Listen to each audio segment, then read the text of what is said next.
Okay. Fight.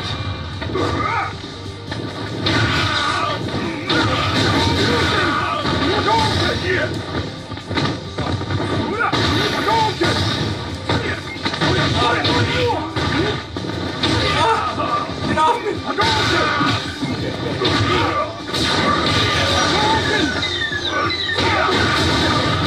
Let's go. Let's go. Okay. Let's go. Okay. Yep. Yeah, I hope you see it. Yeah. Round 2. Let's go. Fight. Hadouken!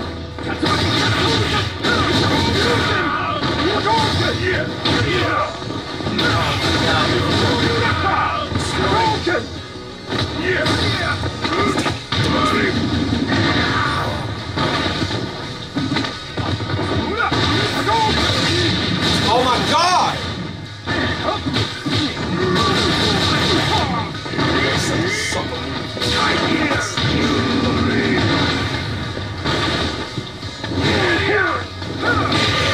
Oh my God! Yo. All right, let's go. Let's go. Let's go. Let's go. Let's go. Let's go. Churn that butter, baby. Final round. I ain't over yet. Fight.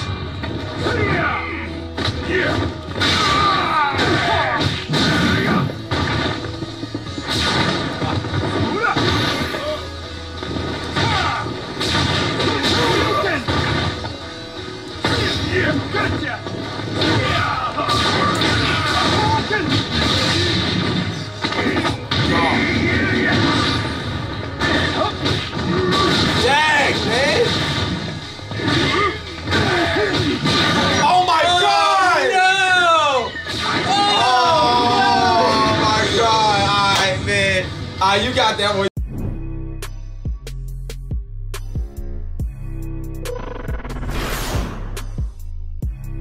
Why you do that? Come on, man. Why you do that? You know how it is. You beat me on my turf. Now I'm here in your hood. You know what I'm we saying? won one. You know we gotta settle. We gotta go to this, neutral ground. We gotta find a I'll see neutral you ground. in Evo. Let's go. Why not? Let's go to Vegas, baby. Yo, this is my man Ben. Like, first off, right out the gate, man, I love you. You my brother. I love your spirit. Thank you. Since we met, like, just your energy. Yo, humble just to know you, man. Love you for real, man. Thank you. Please let It's them all know mutual. who you are, what you do, and talk about some of the next moves. You got it. That you got going on, so, man. like you said, I'm Ben. I run events for New York Excelsior. That's the Hatcher Sports. Yeah. Thank you for the love. You're always, man. Always. NYXL is New York's first professional esports team. We Yeah. we are playing the Overwatch League, and we are trying to build the best possible esports business in New York City. Got you. Now, one of the things that you was talking about, specifically for New York City, you wanna have such a dominant gaming presence in New York City. What's some of the things that you're doing to achieve that? And also, like, let people know, like, what you're missing. Because you never know who's watching, you know what I'm saying? Yeah. So, you know, what's some of the things that you need? Yeah, man. That's a great question. We're trying to turn it on at every level, right? And, Okay. and when I get on this soapbox, I like to talk about how esports has been built top down. Right. And how that's busted and broken and wrong. Right. Our job is to come in and build from the bottom up and see if we can't get the bottom to meet the top somewhere. And what that means is, like, we have NYXL, best Overwatch team in the world, top of the pyramid for sure. But what exists beneath that? What is the path to pro? What are the college kids doing? What are the high school kids doing? What are the middle school kids doing? What's Pee Wee football for esports?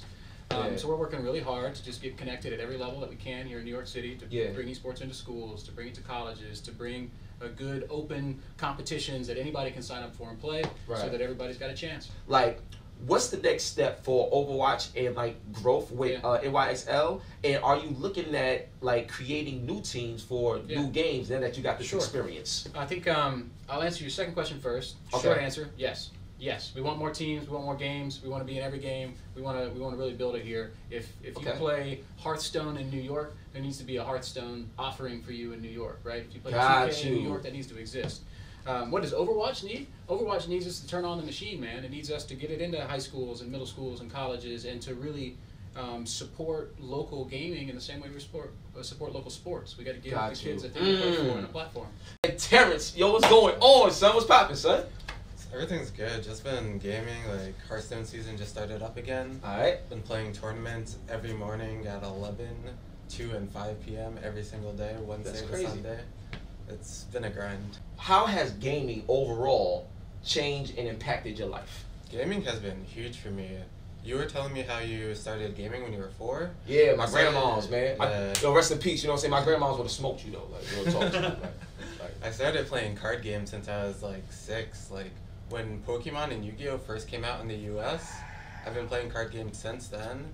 And I stuck with Yu-Gi-Oh! All the way up until Hearthstone came out about 6 years ago. So, like, 19 years of my life I've been playing in card games. Wow. That's crazy. That's crazy. So now, my main question for you, a lot of people, they'll look at you and be like, yo, this dude is black. He's from the hood. Why he's playing some card game? Because the stereotype is we only play Madden. Like, you know what I'm saying, 2K or some Grand Theft Auto. That's the stereotype. And what I love about what you're doing is that your existence and what you do breaks that barrier completely. So what I want to ask you is, like, when people started to discover, like, you know, what you do, what type of impact did you notice, you know, from the outside looking in, on how people started to treat you based on what you did?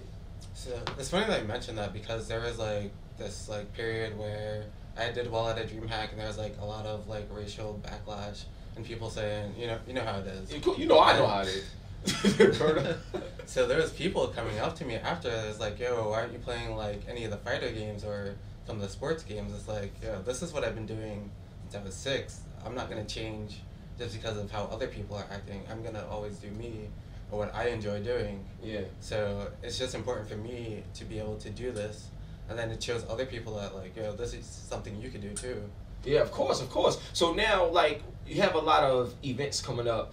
One thing I want to talk about is, what's the biggest difference in terms of the business of like Hearthstone and those types of games? Because you got the fighting game community, then you got the shooters, you know what I'm saying? So my thing is, from a business standpoint, like, what do you feel should change, or what do you feel could be better? Like, I would love to get your insight in terms, from a player's perspective, on how your side of the pro gaming world can grow. I think the biggest growth is like kind of a middle tier of playing. Like, either you're super casual in the game and it's like there's no really rewards or anything. You get like basic quests and stuff every day, and that's fine. And then it's like very winner takes all in Hearthstone. Right. A lot of the tournament organizers, I feel, they run qualifiers, and it's like right now the qualifiers I'm playing in every day, Wednesday to Sunday, I have to either go 10-1 or 11-0. And like a strong player will go like I think 9-2 is a strong record, but like you get basically nothing for that. You get like 15 packs or something, which is like $1 each. Oh, like wow. And these rounds are lasting like an hour and a half each. So if you're playing 11 hours, then you're like basically getting nothing. It's very like winner takes all, or you don't. Or you don't get nothing.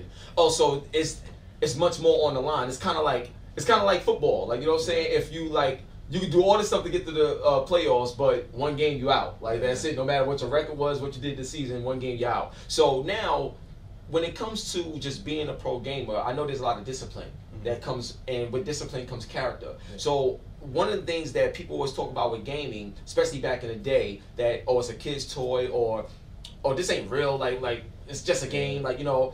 Can you explain to people the level of discipline and the level of dedication and focus that it takes to even do what you do, bro? Yeah, like, so work ethic is a huge thing, and you get rewarded for it so much.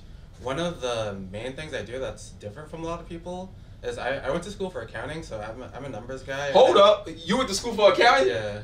Alright, so listen, like, I'm the sidebar. Okay. Like, he knows numbers. So anybody that want to work with him, like, you need to target him right now, because he knows numbers and he got game.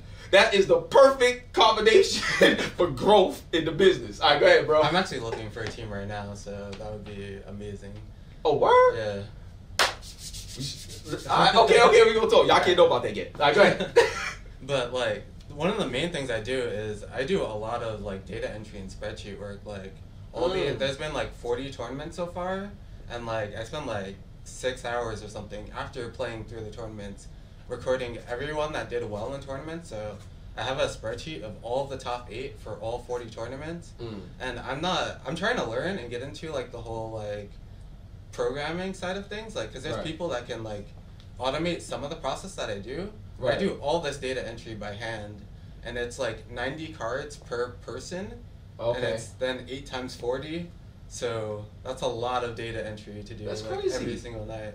Now we here at Hot 97, obviously the home of hip hop and R&B. When it comes to music and gaming and things of that nature, like there was a situation where it was an Overwatch event at the Barclays, and I think DJ Khaled came out to perform, and it wasn't well received. It was not dope. You know what I'm saying? It wasn't dope. So what I love about gaming, and this is very important, pay attention. What I love about the game industry is like how hip hop used to be. You had to write your own stuff. You had to have your own style. You couldn't sound like nobody else. It was a pure authenticity to it. Yeah. And now it seems like anybody could just come in and do it. You don't even gotta be skillful. Like you could like have a rock fall on your head, and that's a viral YouTube video, and now you're popular, so your song is good. Like it's so weird now. But in gaming, it still has that creed of you gotta be authentic, you gotta be part of culture. So when it comes to music and gaming, what's something that you've seen or take a liking to where you can utilize music to help boost what you're doing with Overwatch and other games? That's great, man. I'll talk about what we did at the NYXL pop-up shop, right? We've got some great friends over at Columbia Records, and they've signed a couple of amazing artists. Right. And we worked with a couple of their female artists and used them as both models for our apparel that we made. Yeah. And we also had one of them create, the soundtrack for all of our promotional stuff, right? So I mean, that's a kind of turnkey, low-hanging, easy one. Other great applications, like people put music packs in Steam games, right? Yeah. In Counter-Strike, you can download your favorite song so that when you win the round in Counter-Strike, everybody hears your sound, right? Yeah, absolutely. Yo, that's crazy, man. There's so many things that you can fuse together to make the overall business grow, like how you was talking about, because the top-down method is not the right method.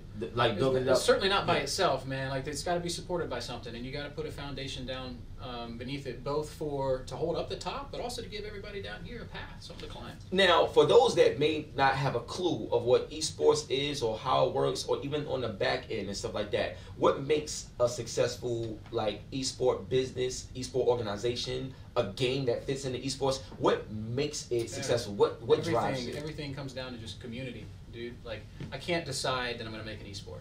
I can make a great game, and I can hope that people play it, and that a community comes up around it. I can't decide that I'm going to make a great business. I got to hire the right people, right? We got to have a good culture. I truly think gaming, more than anything else, is a communities where people come together to share experiences and to compete and to throw down and to trade, wins and losses. And at the end of the day, when someone asks me what esports is, I like to say it's just people playing games together, man. It's just where it's a community of people come together to play games, and we compete sometimes. Sometimes it's just for laughs. But at the end of the day, it's a shared love of games. Dope. Now, one thing I want to talk to you about, I just want to get your thoughts on it. Xbox and PlayStation, like in 2020, I believe their next systems is dropping. But Xbox going the service route in a major way. Like they are like streamlining everything. Yeah. They want They want it on Nintendo. They want it on PlayStation. They want it everywhere. Yeah. So let me ask you this: you like with your game Overwatch and your team, have you thought about taking your esports business and even people that you may compete against still have an existence even with people that you compete with? Have you thought about that? I think that would be like, look, barrier breaking. I think you already sort of. I want to say the answer is yes. I think number one, games as a service is like the way of the industry right now, right? Absolutely. Free to play, microtransactions, all that other stuff. And then as an operator of an esports business, like what is my product? Like I'm still in service to people, right? I'm still trying to give them experiences. I'm trying to convince them, hey, come to this NYXL thing because you're gonna have a great time. You're gonna be with great people. It's gonna be worth it. It's gonna be a better experience than you'd have sitting at home on the couch. I'm just left with like we're always in service to each other and trying to build it together. And to your point, like if I'm gonna do an esports tournament in New York, that will not be as dope as if I do an esports tournament in New York where I also invite people from Philly to be there. Yeah, the inclusion. That New York versus Philly, that would be crazy. New York versus Boston. New York versus everybody. Yeah. How about that? Like, who do you feel is like? This is a two-part question though. Who do you feel is your biggest rival in Hearthstone? That like when you see them, there's mutual respect, but when it's time to play, you want to kill them. Like you'll say like I don't care. It's like you got that Mamba mentality, or that Michael Jordan assassin like mentality, like when you see that person. And the second part of the question is, if you could compare your Hearthstone status to a rapper, like what rapper's status relates to your Hearthstone status in the community, as being one of the top players in the world? Yeah, that's a hard question. I know. You know what I'm saying? Let's get it, B. For the first part, the easier part. Well, it's not even that easy of a question. Like, Hearthstone's kind of like a family. Like, it's a single-player game, but you're like also like practicing with these people every day. Right. But for me, I'd say is like a good rival for me right now is someone named Just Sayin. He's on Tempo Storm. Just Saying? Yeah. I heard of Just Saying. Okay. I know who that is. Yeah.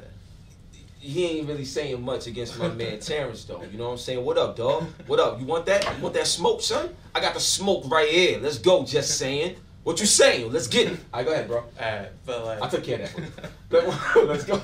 Like my breakout was in the DreamHack series. Like, I don't know if you're familiar with DreamHack. DreamHack out in Atlanta, right? Atlanta and Austin and I went to the Atlanta one. Okay, and I they have was some in in Atlanta. other countries too. Okay. But that was my main breakout, and like back when I first broke out, I felt like I was like pretty even with him, and I top 16 back-to-back DreamHacks in Austin and Montreal. Wow. So I was pretty even with him. We both topped the Austin back-to-back as well. And like I felt like there's something like pretty even, and then he had like a huge streak last year, like absolutely insane, and like other people doing well and success, and people that you've like worked with at all at any point. I also played with him for the USA's team for the global games this year. Y'all hear this? From last year, yeah. This is crazy, man. Like, no, I'm just proud of you, and I'm very excited because I feel like a lot of things, like the way you answered a lot of the questions that I have for you today, I feel like it's going to be very impactful for like the right person that it reaches. You understand what I'm saying? Because sometimes people just need to hear it. Yeah. They can know what it takes, but sometimes they just need to hear it. That's why I ask questions like that, and I appreciate you, man. Serious. And the last part of that question, like, what rapper you feel shares the status that you bring in the world of Hearthstone? Damn. All right, I don't know. It might be a little bit stretched, but let's just go with J. Cole. Oh, that's what I'm talking about, son. J. Casey, son. Yo, make sure you check out J. Cole. That middle child right now is crazy. He got hits. But yeah, son, J. Cole. Oh, I love J. Cole. Yo, that'd be crazy. So now, one thing I want to talk about, and I think this is very, very important because it deals with inclusivity. But Xbox came out with the adaptive controller. Mm-hmm. I would love to see like a competition with gamers that that's disabled. Like, I hate to say the word disabled, but like limited ability or something like that. Hold up. Let's make it happen. Yeah, like I want to know your thoughts on that, because how can we create a scenario where everybody feel like they belong now that we got a controller that is accessible to everyone? I think that disabled gamers would say to you, I don't want to have a special tournament for me. I want to compete in the same tournament as anybody else. And that'd be even better. I think it's great that Xbox has given me a controller that gives me that option. Right? That's crazy. You know what'd be crazy? Like, if y'all did like an Overwatch tournament and like brought someone that has limited ability that's disabled and brought them right along with NYXL. Like, just bring them right along, bring her right along, and just see how they perform. The door's open, man. Yo, this is crazy, son. You get me hyped, son. So I got a couple more questions to go wrap it up. Now, because we're on Hot 97, I need to know, like, when it comes to hip hop, if there's one artist that you could choose to be like the musical face of the NYXL brand, what artist would it be? Yeah, let's go, baby. I love these questions, baby. Let's go. Shit, that's tough. I know. One artist? I gotta pick one in the world. I'm gonna go with Alicia Keys. What? Yo, you know how crazy that would be to have like the Empire of New York song and the whole team run out. These lights will inspire you, man. Oh, so look, man, one love and God bless you. Ben, let them know where they can find you at, bro. Check out nyxl.gg, events.nyxl.gg, twitter.com/nyxl, Now, what else is coming up? Because I mean, you already y'all sold out the Barclays. Y'all already shut it down. What's next coming up? Give me a chance to plug. All right, it's the Spring Rally, the NYXL Spring Rally. Check this shit out. We just announced it. I'm sorry about my language. Just announced on Monday. It's a college tournament. We invited every college in New York and tri-state to take part in this. March Madness inspired. The call to action is cheer for your favorite school. The 16 schools that collect the most cheers will play in a 16-team bracket with the finals live from the Scarlet Classic, which is the largest collegiate esports event on the East Coast. It happens at Rutgers on April 14th. So please go to springrally.nyxl.gg and check it out. Yo, so you serious? We're doing it everywhere, bro. College, high school, middle school, pros, amateurs. We got to turn it on, man. Yo, I'm in, B. I'm in. I want in. Like, I'm so serious. So you already know what it is, man. One love, God bless. We got game, and we got you. We out of here, baby. Hip Hop Gamer on your Hot 97 every day. That's my word. And I'm getting on revenge. Peace.